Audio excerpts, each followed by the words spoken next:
The silent killer's magic spear. The first time I heard the word for it, my grandmother made me repeat it back to her 3 times before she'd let me go outside again. And she told me if I ever found a spear, standing upright in open ground, with no owner in sight, I was to walk backward, the way I came, without ever turning my back on it. And I laughed at her the way any 12-year-old laughs at a warning from an old woman. And I want you to remember that I laughed, because that laugh is the reason I'm telling you this story at all. This happened in the village where I spent every long school holiday as a kid, my mother's home village, a small farming community, a few hours from the nearest real town. The kind of place where everyone's grandparents knew everyone else's grandparents, and the stories didn't need to be written down because they were repeated often enough to stay sharp on their own. And the story about the spear was one that every child in that village learned before they learned to read. They called the figure attached to it many things depending on who was telling it, but the name that stuck, the one my grandmother used, translated loosely to the one who kills without a sound.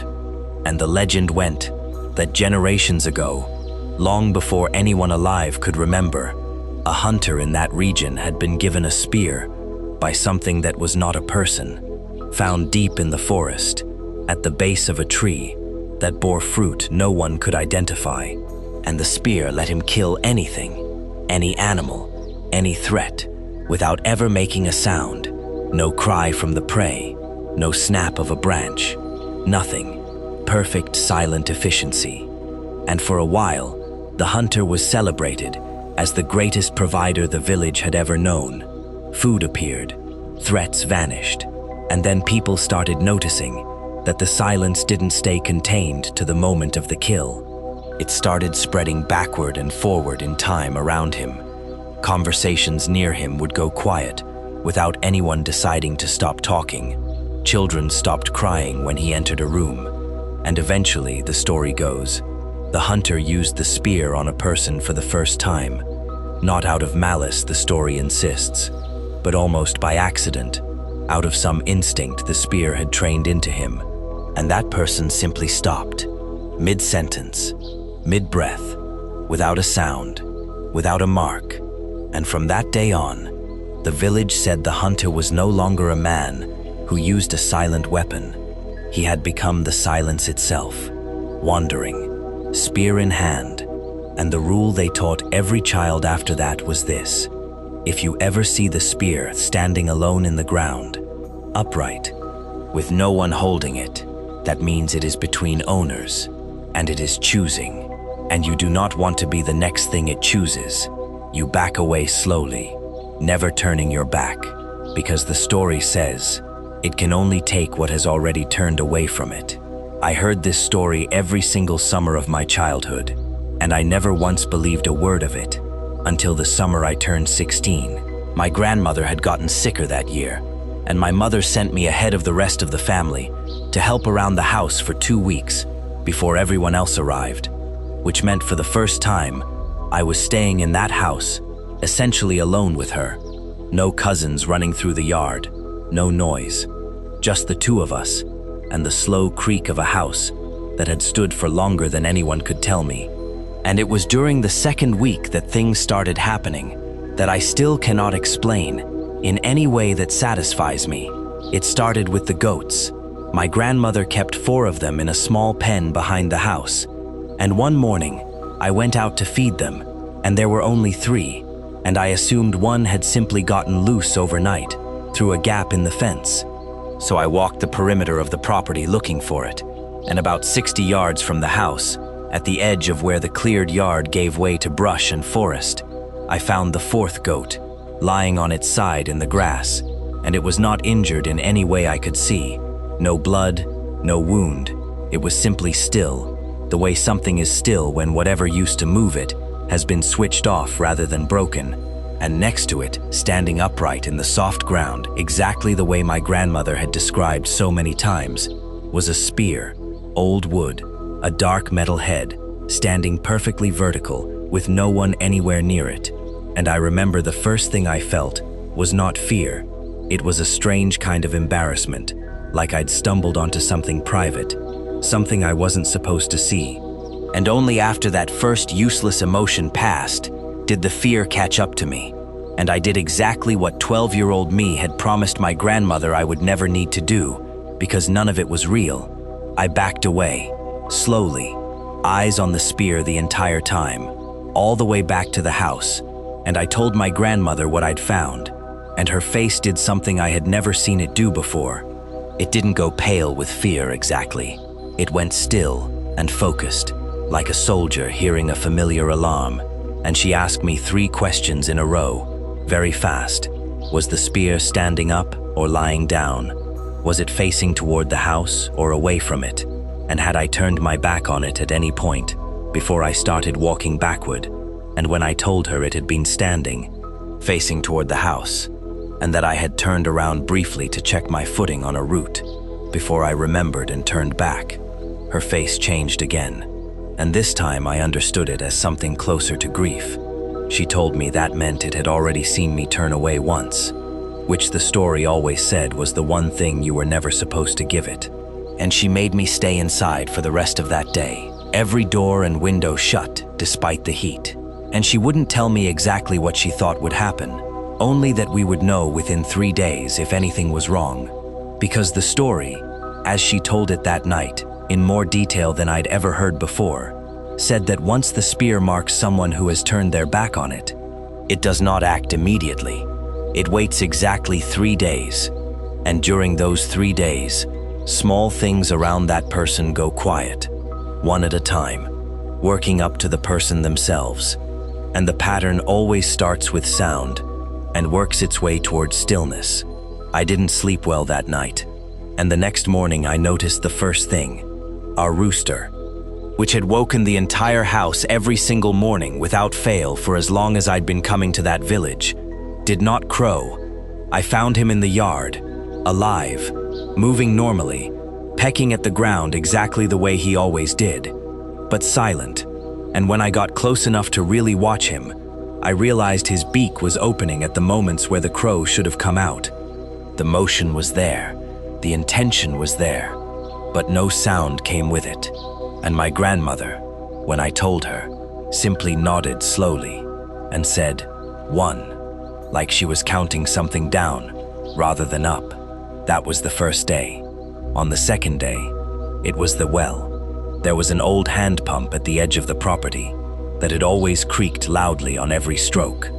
A sound so constant growing up there that I genuinely hadn't consciously registered it as a sound until it was gone.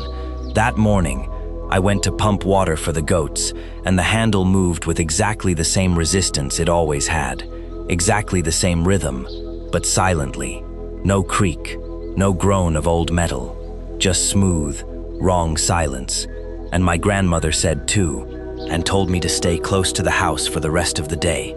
And I did, and nothing happened that I noticed directly. But that night, lying in bed, I realized I could hear my own heartbeat in my ears, in a way I never had before. And I think now that it was because everything else around me had gotten so quiet that there was nothing left to compete with it. On the morning of the 3rd day, my grandmother woke me before sunrise, which she had never done before, and told me we were not staying in the house that day. We were walking to her cousin's house on the far side of the village, and we were not coming back until after dark. And I asked her why, and she said the 3rd day was the day it came looking for whatever it had marked. Not to hunt exactly, more to confirm, to see if the person was still there, still facing the way they'd been facing when it first saw them turn. And if it found them, the story said, it would not attack, not directly. It would simply stand nearby, silently, for as long as it took the person to notice it. And once they noticed it, once their eyes met the spear, or whatever carried it, the 3rd and final silence would take hold. Permanently, we left before the sun was fully up, and I remember the walk to her cousin's house felt like it took twice as long as it should have, both of us glancing behind us more than either of us wanted to admit. And we spent the entire day there, surrounded by her cousin's grandchildren, noise everywhere, radios and shouting, and the ordinary chaos of a full house. And I have never in my life been so grateful for noise. And around dusk, when it was time to walk back, her cousin insisted on sending 2 of the older boys with us carrying lanterns, and we walked home in a group of 5 instead of 2. And nothing happened on that walk. Nothing at all. And I remember feeling almost foolish again by the time we reached the gate of my grandmother's yard, like maybe we'd overreacted to a sick goat and 2 strange mornings. And then I saw it, standing at the edge of the yard exactly where the goat had been lying 3 days earlier, upright, facing the house, and this time, unlike before, I did not turn my back on it even for a second. I grabbed my grandmother's sleeve, and the 2 older boys saw it at almost the same moment I did, and all 5 of us stood there in that fading light, absolutely still, staring at a spear standing alone in open ground, with no visible owner, for what felt like an impossibly long time. And my grandmother, very slowly, without ever looking away from it, told us all to start walking backward together, in a line, no one turning around, no one breaking formation, and we did, all the way back out through the gate and down the path toward her cousin's house again. And the strangest part, the part I have never been able to explain to anyone who wasn't there, is that when I finally allowed myself to glance sideways, instead of directly behind me, just to check how close we were to the road, I caught the last of the light catching the spear's metal head, and for one single instant I was certain it had turned. Not the whole shaft, just the head, the blade, angled now toward the space we had just vacated, following the path we'd walked out of the yard, like it was reading the shape we'd left behind in our footprints. We stayed at her cousin's house that entire night, all of us packed into one room, lanterns lit until morning. And when we finally went back at sunrise, the spear was gone.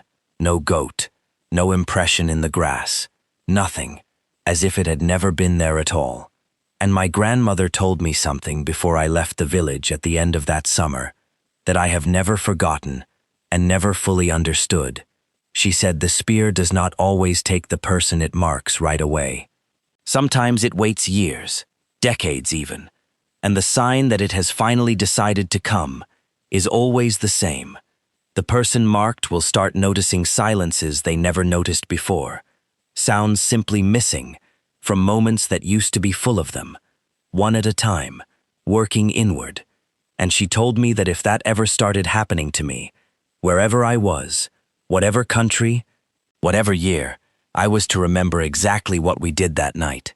Gather noise around myself, refuse to walk anywhere alone, and never, under any circumstances, be the one to notice it first, because the story always agreed on that one detail, no matter who was telling it.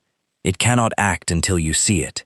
It can only wait, and stand, and be patient, for as long as it takes.